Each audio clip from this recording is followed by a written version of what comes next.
ಸಿದ್ದರಾಮಯ್ಯ ಸ್ವಾಭಿಮಾನಿ ಜನಾಂದೋಲನ ಸಮಾವೇಶದ ಬಗ್ಗೆ ಸಾಕಷ್ಟು ಚರ್ಚೆಗಳು ನಡೀತಾ ಇದೆ.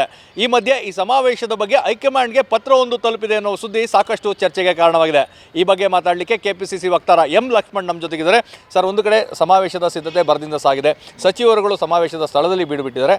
ಮತ್ತೊಂದು ಕಡೆ ಒಂದು ಪತ್ರ ಹೈಕಮಾಂಡ್ ತಲುಪಿದೆ. ಇದಕ್ಕೆ ಅಂದರೆ ಈ ಸಿದ್ದರಾಮಯ್ಯ ಸಮಾವೇಶ ನಡೀತದೆ, ಸಿದ್ದರಾಮಯ್ಯ ಅವ್ರದ್ದು ಮಾತ್ರ ಆಗ್ತಾ ಇದೆ ಅನ್ನೋ ರೀತಿಯಂಥ ಪತ್ರ ಅದು.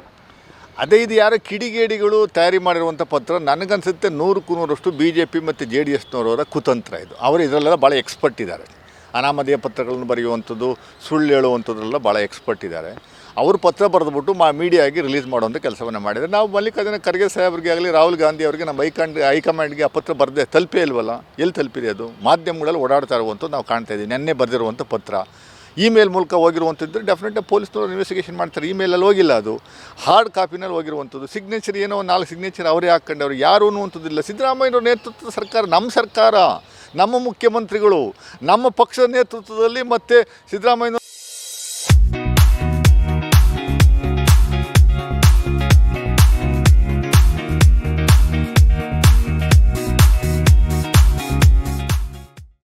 ಕೈ ಬಲಪಡಿಸಬೇಕು ಅನ್ನುವಂಥದ್ದು ಏಕೈಕ ಉದ್ದೇಶದಿಂದ ಮಾಡ್ತಾ ಇರುವಂಥ ಸಮಾವೇಶಕ್ಕೆ ನಮ್ಮ ಪಕ್ಷದಲ್ಲಿ ಯಾರು ಅದಕ್ಕೆ ವಿರೋಧ ವ್ಯಕ್ತಪಡಿಸ್ತಾರೆ ಅನ್ನುವಂಥದ್ದು ನನಗಂತೂ ಅರ್ಥ ಆಗಿದೆ. ಇವೆಲ್ಲ ಸುಮ್ಮನೆ ಕುತಂತ್ರಿಗಳು ಮಾಡ್ತಾ ಇರುವಂಥ ಒಂದು ಕುತಂತ್ರ.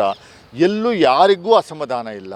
ಉಪಮುಖ್ಯಮಂತ್ರಿಗಳು ಅಧ್ಯಕ್ಷರಾಗಿರೋದ್ರಿಂದ, KPCC ಅಧ್ಯಕ್ಷರಿಂದ ಅವತ್ತು ಅವರೇ ಬರ್ತಾರೆ, ಅವರು ಭಾಷಣ ಮಾಡ್ತಾರೆ. ಎಲ್ಲ ಮಂತ್ರಿಗಳು ಬರ್ತಾರೆ, ಎಲ್ಲ MLAಗಳು ಬರ್ತಾರೆ, ಎಲ್ಲ ಕಾರ್ಯಕರ್ತರು ಬರ್ತಾರೆ.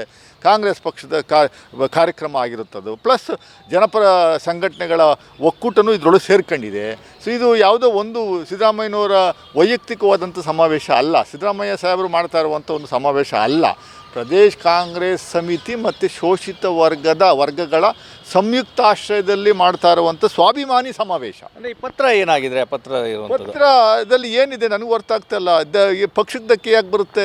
ಜನಸಂಘಟನೆ ಮಾಡೋಕ್ಕೆ ಜನಗಳನ್ನ ಸೇರಿಸಿ ನಮ್ಮ ಕಾರ್ಯಕ್ರಮಗಳನ್ನು ತಿಳಿಸುವಂಥದ್ದಕ್ಕೆ, ನಮ್ಮ ವಿರುದ್ಧ ಪಿತೂರಿ ಏನು ನಡೀತಾ ಇದೆ BJP ಮತ್ತು JDSನವ್ರು ಏನು ಮಾಡ್ತಾರೆ ಅನ್ನುವಂಥದ್ದು ಜನಗಳಿಗೆ ಹೇಳುವಂಥದ್ದಕ್ಕೆ ಇದರಲ್ಲಿ ಏನಿದೆ, ಇದು ತಪ್ಪೇನಿದೆ ಅಂತ ನನಗೂ ಅರ್ಥ ಆಗ್ತಾಯಿಲ್ಲ.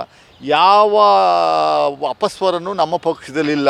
DK ಶಿವಕುಮಾರು ಮತ್ತು ಸಿದ್ದರಾಮಯ್ಯನವರು ಇಬ್ಬರೂ ಒಟ್ಟಿಗೇ ಇದ್ದು 136 ಸೀಟು ಪ್ಲಸ್ ಈಗ ಒಂದೆರಡು 138 ತಂದುಕೊಟ್ಟಿದ್ದಾರೆ. ಈಗ 2 ಅದೇ ಒಂದು ಇತ್ತಲ್ಲ ಮುಂಚೆನೇ, 2 ಗೆದ್ದಿರುವಂಥದ್ದು 138 ಪ್ಲಸ್ ಇಬ್ಬರು ಇಂಡಿಪೆಂಡೆಂಟ್ ಸಪೋರ್ಟ್ 140 MLAಗಳಿದ್ದಾರೆ. ದಿನನಿತ್ಯ DK ಅವರಿಗೆ ಮತ್ತು ಸಿದ್ದರಾಮಯ್ಯವ್ರಿಗೆ ಆಗಲ್ಲ ಅಂತ ಹೇಳ್ಕೊಳ್ಳೋರು ಅಂಥ ವ್ಯವಸ್ಥೆ ಈಗ ಏನಾಗಿದೆ ಅನ್ನುವಂಥದ್ದು ದಯಮಾಡಿ ಅವರ ಆತ್ಮಾವಲೋಕನ ಮಾಡ್ಕೊಳ್ಳಿ. BJPಲಿ ಏನು ನಡೀತಾ ಇದೆ? ಒಂದು ಪಕ್ಷ 9 ಬಾಗಿಲು. JDSನಲ್ಲಿ ಏನು ನಡೀತಾ ಇದೆ? ಒಂದು ಸಣ್ಣ ಪಕ್ಷ ರೀಜನಲ್ ಪಾರ್ಟಿ, ಅಲ್ಲಿ 4 ಬಾಗಿಲು. ಅದನ್ನು ರೆಡಿ ಮಾಡ್ಕೊಳ್ಳಿ. ಅದು ಬಿಟ್ಟುಬಿಟ್ಟು ಇಲ್ಲಿ ಕಾಂಗ್ರೆಸ್ ಮನೇಲಿ ಏನೋ ಬಿದ್ದಿದೆ ಅನ್ನುವಂಥದ್ದು ಮೂಸಿ ನೋಡುವಂಥ ಕೆಲಸವನ್ನು ಬಿಡಬೇಕು. ಅದು ಬಿಟ್ಟುಬಿಟ್ಟು ಸುಮ್ಮನೆ ಸಿದ್ದರಾಮಯ್ಯವ್ರಿಗೆ ಮತ್ತು DK ಶಿವಕುಮಾರ್ ಅವ್ರಿಗೆ ತಂದಿಕ್ಕುವಂಥ ಕೆಲಸವನ್ನು ಯಾವತ್ತೂ ಮಾಡಿಬಿಡಿ. ಅದು ಸಕ್ಸಸ್ ಆಗಲ್ಲ, ಅದು ಆಗಲ್ಲ. ಅಂದರೆ ಈ ಪತ್ರ ಬರೆದಿರೋರು ಯಾರು ಆಗಿದ್ರೆ? BJP JDSನವ್ರು ಯಾರೋ ಮಾಡಿಸಿದ್ದಾರೆ ಅನ್ನುವಂಥದ್ದು ನನಗೆ ಯಾವ ಧೈರ್ಯವಾಗಿರುವಂಥವ್ರು ಕಾಂಗ್ರೆಸ್ ಪಕ್ಷದಲ್ಲಿದ್ದರೆ 100% ಅವ್ರ ಹೆಸರು ಕುಳ ಗೋತ್ರ ಎಲ್ಲ ಬರೆಯೋರು. ಅನಾಮಧೇಯ ಪತ್ರಗಳು ಇಂಥ 100 ಬರ್ತವೆ. ಅದಕ್ಕೆಲ್ಲ ಪ್ರಾಮುಖ್ಯತೆ ಕೊಡುವಂಥದ್ದು ಎಲ್ಲಿದೆ? ಅದು ಯಾವ ಕಾರಣಕ್ಕೆ ಬರ್ತಿರ್ಬೋದು? ಅಲ್ಲ, ಅದೇನೇ ಸಮಾವೇಶ ಮಾಡದೇ ಇರಲಿ, ಇಂಥ ಸಂಘಟನೆ ಮಾಡದೇ ಇರಲಿ, ಇಂಥ ಕಾಂಗ್ರೆಸ್ ಪಕ್ಷಕ್ಕೆ ಸರ್ಕಾರಕ್ಕೆ ಹೆಸರು ಬಂದ್ಬಿಡುತ್ತೆ ಅನ್ನುವಂಥದ್ದು ಉದ್ದೇಶ. ಆ ಉದ್ದೇಶದಿಂದ ಕೆಡಿಸ್ಬೇಕು ಅನ್ನುವಂಥದ್ದು ಉದ್ದೇಶ ಇಟ್ಕೊಂಡು ಮಾಡಿರ್ಬೋದು.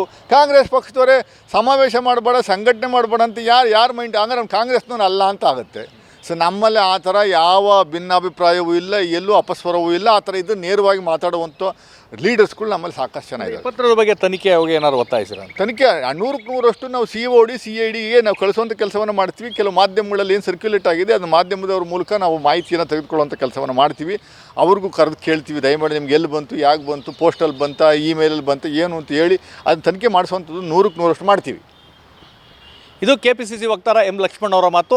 ಪತ್ರ ಏನಿದೆ ಅದನ್ನು ಕಾಂಗ್ರೆಸ್ನವರು ಯಾರೂ ಸಹ ಬರೆದಿಲ್ಲ. JDS ಮತ್ತು BJP ಅವರೇ ಈ ಪತ್ರವನ್ನು ಬರೆದಿರಬೇಕು. ಅವರೇ ಈ ರೀತಿಯಂಥ ವದಂತಿಗಳನ್ನು ಹಬ್ಬಿಸಿದ್ದಾರೆ. ಈ ಬಗ್ಗೆ ತನಿಖೆಗೆ ನಾನು ಒತ್ತಾಯಿಸ್ತೀನಿ ಅನ್ನೋ ಮಾತನ್ನ ಹೇಳಿದ್ದಾರೆ. ಕ್ಯಾಮ್ರಾ ಪರ್ಸನ್ ಪ್ರಮೋದ್ ಜೊತೆ ರಾಮ್, TV9 ಮೈಸೂರು.